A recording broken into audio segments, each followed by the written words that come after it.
Bhandomu. Bhandomu. Zvova kunge shuma. Chikuma. Munogona kutangidzira zvamamchi achidzingira vana. Kira vana uri kumafuro. Amatagura kutozamana nene vari kunonoka. Moro nyama. Kutogura kutozamana. Moro nyama. Mana pari kupisa. Maigoda kuti patonhora. Ndisi nechirungu. Nyama yemombe muchishoni. Totora chapopo. Amana ndautoenda ndine chutsi because ndabva kumbauno yazotaura. Ona, because pana ndichifamba kwese kuna nditotedza pane chutsi. Ewa munani. Apo. Alright. Ningo alright. Oh, ndiye kustora. Pani paita pepa jemu. Oh, miti jemu. Shoti yetona. Pamatona bvudza mutanga nezvo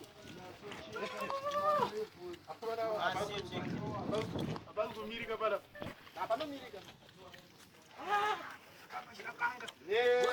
Zimbabwe hairaramiki goti dzokera kumusha atenda mete dzokera kwakadai ndii zvakadai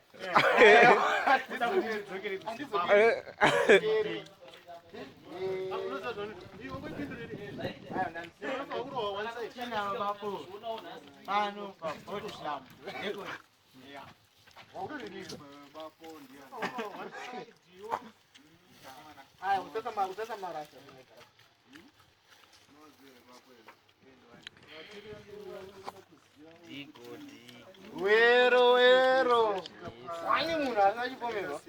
Alright. Ndakana problem kana sekona kwangu.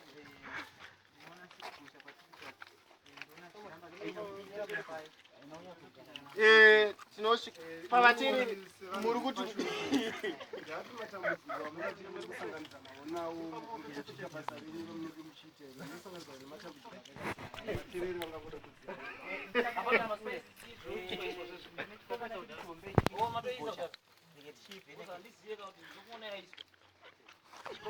problem ndeyekuti ndikati sina kuti